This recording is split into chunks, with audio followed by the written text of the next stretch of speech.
विविध भारती के संग। जिज्ञासा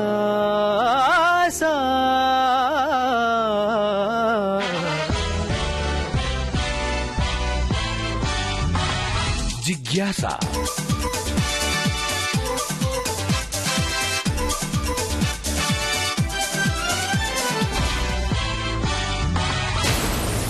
जिज्ञासा, ज्ञान की रेडियो एक्टिव तरंग। ज्ञान की रेडियो एक्टिव तरंग जिज्ञासा में मैं यूनुस खान आप सभी का बहुत बहुत स्वागत करता हूं। आज है राष्ट्रीय सांख्यिकी दिवस। हर साल ये दिन 29 जून को मनाया जाता है क्योंकि ये दिन है जन्मदिन भारत में सांख्यिकी के पितामह प्रशांत चंद्र महालनबीस का। आपको बता दें कि इस दिन को मनाने की शुरुआत सन 2007 में हुई थी ताकि लोगों को सांख्यिकी का महत्व समझ में आए और लोगों को ये समझ में आए कि अपने समाज को, अपने देश को और अपनी अर्थव्यवस्था को आगे बढ़ाने में सांख्यिकी कितनी महत्वपूर्ण भूमिका निभाती है।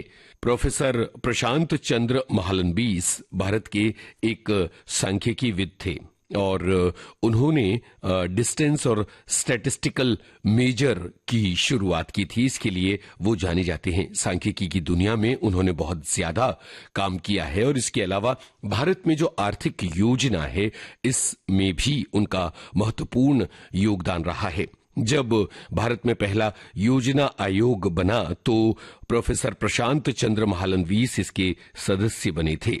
उन्होंने सन 1931 में भारत में इंडियन स्टैटिस्टिकल इंस्टीट्यूट की स्थापना भी की थी। प्रोफेसर प्रशांत चंद्र महालनबीस को पद्म विभूषण से सम्मानित किया गया था।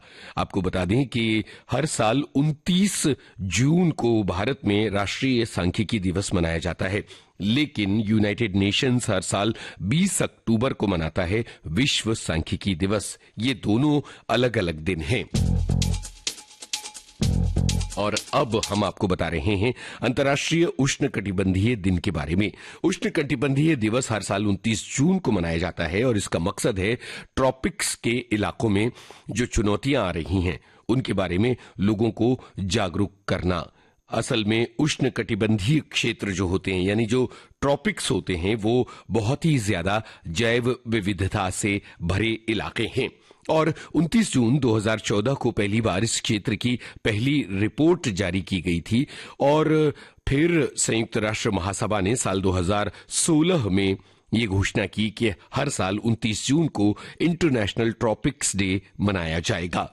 इस दिन का मकसद ये था कि उष्णकटिबंधीय इलाकों के सामने जो चुनौतियां हैं जैसे कि जलवायु परिवर्तन है, जंगलों का लगातार बढ़ता हुआ सफाया और गरीबी के बारे में जागरूकता बढ़ाई जाए। उष्णकटिबंधीय इलाके या ट्रॉपिक्स धरती पर सबसे ज्यादा जैव विविधता यानी बायोडाइवर्सिटी वाले इलाके हैं और इस डाइवर्सिटी का जश्न मनाया जाना चाहिए, इसका महत्व लोगों को बताया जाना चाहिए और इसे संजोने के बारे में कोशिशें करना चाहिए। उष्णकटिबंधीय इलाकों में लगातार डेवलपमेंट होता रहे, लेकिन ये डेवलपमेंट कुदरत को नष्ट करने के कीमत पर नहीं हो, ये भी एक बहुत बड़ा सवाल है और पूरी दुनिया के सहयोग से ट्रॉपिक्स का विकास होता चला जाए, ये सबसे बड़ा मकसद रहा है। अब आप सोच रहे होंगे कि ये ट्रॉपिक्स होते कौन से इलाके हैं, तो आपको बता दें कि भूमध्य रेखा के आसपास का वो इलाका जो कर्क रेखा और मकर रेखा के बीच स्थित है उसे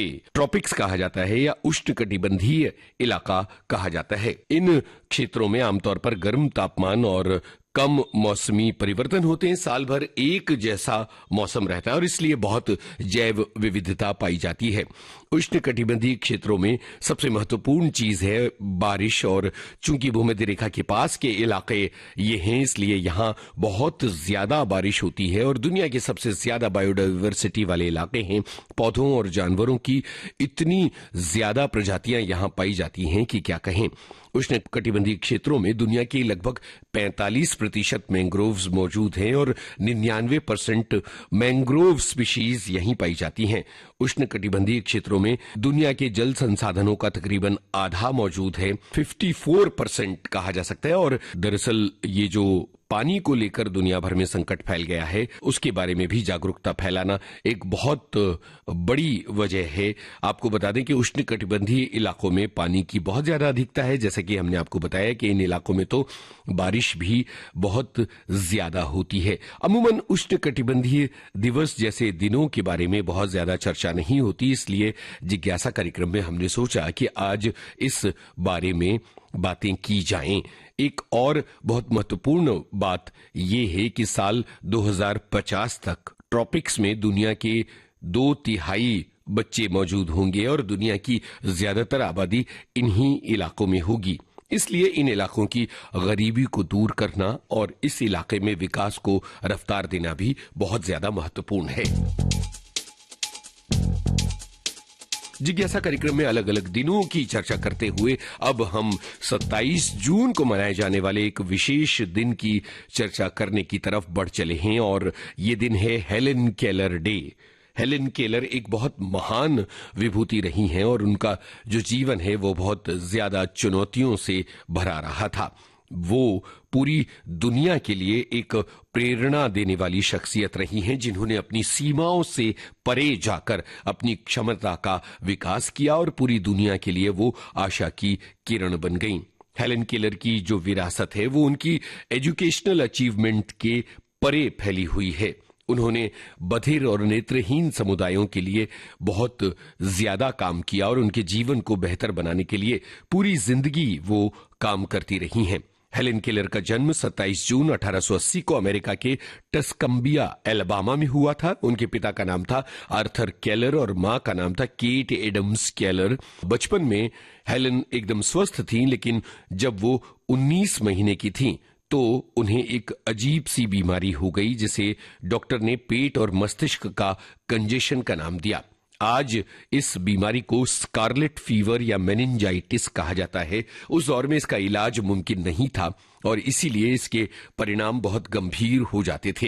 हेलेन का बुखार उतरने के बाद उनकी मां ने एक चीज ऑब्जर्व की कि जब खाने के लिए घंटी बजाई जाती है या उनके चेहरे के सामने हाथ हिलाया जाता है तो वो कोई प्रतिक्रिया नहीं देती हैं। इसके तुरंत बाद जांच करवाई गई तो पता चला कि हेलेन को ना तो नजर आता है और ना ही उन्हें सुनाई देता है। जब हेलेन छोटी बच्ची थी तो उनका व्यवहार बहुत अनियमित हो गया था। वो हर रोज गुस्सा करती थीं, लात मारती थीं, चिल्लाती थीं। जब खुश होती थीं तो बेकाबू होकर हंसती थीं।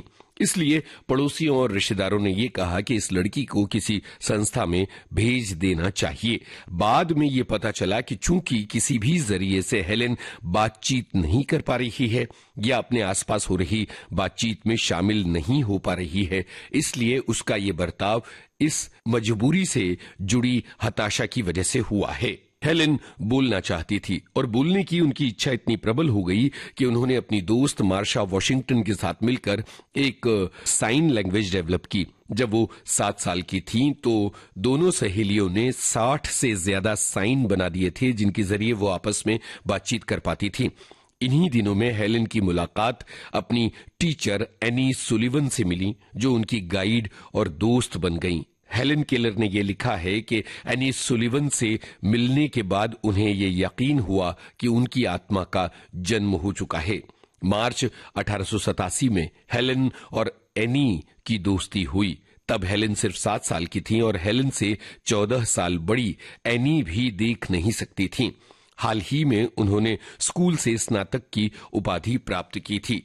कुछ ही समय में एनी ने हेलेन को उंगली से वर्तनी सिखा दी और इस तरह से वो लोगों के साथ संवाद करने में सक्षम हो गई। हेलेन ने हथेली और उंगली के इशारों के जरिए अपनी बात कहना सीखा और धीरे धीरे इस लैंग्वेज को वो विकसित करती चली गई।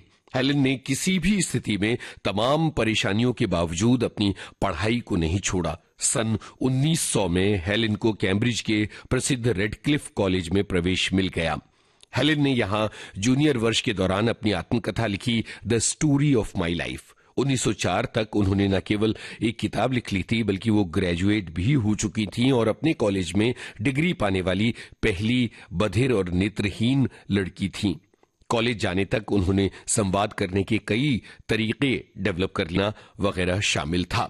हेलेन अपनी शिक्षिका एनी के साथ 49 सालों तक जुड़ी रहीं। 1936 में कोरोनरी थ्रोम्बोसिस से पीड़ित होने के बाद हेलेन कोमा में चली गईं और फिर उनकी मृत्यु हो गई। लेकिन हेलेन ने अपने बाद के लोगों के लिए बहुत बड़ी प्रेरणा तैयार की है। आपको बताते हैं हेलेन की लिखी किताबों के बारे में। The story of my life Helen की आत्मकथा है जो उन्होंने 1903 में लिखी थी और इसमें उनकी जिंदगी की शुरुआती कठिनाइयां, अपनी टीचर एनी सुलिवन से मुलाकात और उसके बाद जिंदगी के बदलाव के बारे में लिखा है। और ये किताब दुनिया भर की भाषाओं में अनुवाद हो चुकी है और आपको बता दें कि एक बहुत ही प्रेरणा देने वाली किताब है। इसके अलावा ऑप्टिमिज्म एक निबंध की किताब है जिसमें हेलेन ने अपनी जिंदगी के प्रति सकारात्मक दृष्टिकोण और आशावाद को व्यक्त किया है और ये बताया है कि जिंदगी की चुनौतियों का सामना कैसे किया उन्होंने और अपनी उम्मीद और आत्मविश्वास को कैसे कायम रखा। My later life mid stream ये भी उनकी एक किताब है जो उनकी बाद की जिंदगी के एक्सपीरियंसेस और जो उन्होंने सोशल वर्क किया था उसके बारे में लिखा है और इसे हेलेन केलर की बायोग्राफी का दूसरा पार्ट माना जाता है। हेलेन केलर की एक और किताब है लाइट इन माई डार्कनेस जिसमें उन्होंने स्वीडिश धार्मिक विचारक एमैनुअल स्वीडनबर्ग के विचारों और उनके जीवन के बारे में लिखा है। और the world I live in इस किताब का प्रकाशन 1908 में हुआ था। इसमें हेलेन केलर ने अपनी संवेदनाओं, विचारों और भावनाओं को व्यक्त, साथ में ये भी कि ओलंपिक जो है ये वैल्यूज, उत्कृष्टता, मैत्री और सम्मान को बढ़ावा देने वाले खेल हैं जो दुनिया को एक सूत्र में पिरो देते हैं। सन 1948 से पूरी दुनिया में इंटरनेशनल ओलंपिक डे मनाया जा रहा है। ये दिन 23 जून 1894 को पेरिस में बारन पियर डे द कुबर्टीन द्वारा स्थापित इंटरनेशनल ओलंपिक कमेटी की स्थापना की याद में मनाया जाता है। पहला ओलंपिक दिवस सिर्फ 9 देशों में मनाया जाता था। आज सारी दुनिया में ओलंपिक डे मनाया जाता है और इसका मकसद ये है कि सभी लोग एक्टिव हों, खेलों से जुड़ें, चाहे वो किसी भी उम्र के हों, चाहे वो लड़का हो या लड़की हो, चाहे उनकी क्षमताएं कैसी भी हों। और पूरी दुनिया को एक स्वस्थ विश्व बनाने की प्रेरणा भी ओलंपिक डे देता है। आज जिस तरह से हमारी जीवन शैली निष्क्रिय बनती चली जा रही है उसके बीच स्वस्थ शरीर और स्वस्थ मन तैयार करने के लिए नियमित व्यायाम की जरूरत पर भी जोर देता है इंटरनेशनल ओलंपिक डे। और इसीलिए 2025 में इंटरनेशनल ओलंपिक डे की जो थीम है वो है लेट्स मूव। तो इंटरनेशनल ओलंपिक डे के बारे में हमने आपको बताया और आपको ये भी बता दें कि एक बड़ी ही गजब की खबर इस हफ्ते आई है और वो ये कि लॉस एंजलिस में जब 2028 में ओलंपिक खेल आयोजित किए जाएंगे तो 128 साल बाद इनमें क्रिकेट की वापसी होगी। इस टूर्नामेंट में 6 टीमें हिस्सा लेंगी और पुरुष और महिला दोनों ही वर्गों में T20 के प्रारूप में क्रिकेट ओलंपिक में शामिल किया जाएगा। इस हफ्ते इस बात की घोषणा की गई है। आपको बता दें कि आईसीसी में Afghanistan, Australia, Bangladesh, England, Bharat, Ireland, New Zealand, Pakistan, दक्षिण अफ्रीका, श्रीलंका, वेस्टइंडीज और जिम्बाब्वे ये 12 सदस्य शामिल हैं। लेकिन ये उम्मीद की जा रही है कि इस टूर्नामेंट में यूएसए की क्रिकेट टीम को भी सीधे एंट्री मिल सकती है। पूरे 128 साल बाद ओलंपिक खेलों में क्रिकेट की वापसी होने जा रही है और इसके लिए अमेरिका के सदर्न कैलिफोर्निया के पोमोना शहर में एक स्टेडियम बनाया जाएगा। 14 जुलाई से 30 जुलाई 2028 तक ओलंपिक का आयोजन लॉस एंजलिस में किया जाएगा और इसमें क्रिकेट शामिल होगा। ये क्रिकेट प्रेमियों के लिए बहुत ही प्यारी खबर। ये था आज का जिज्ञासा कार्यक्रम। इस कार्यक्रम के लिए शोध, आलेख, स्वर और संपादन आपके इस दोस्त यूनुस खान का। अगले हफ्ते फिर मिलेंगे। इजाजत दीजिए। नमस्कार। जिज्ञासा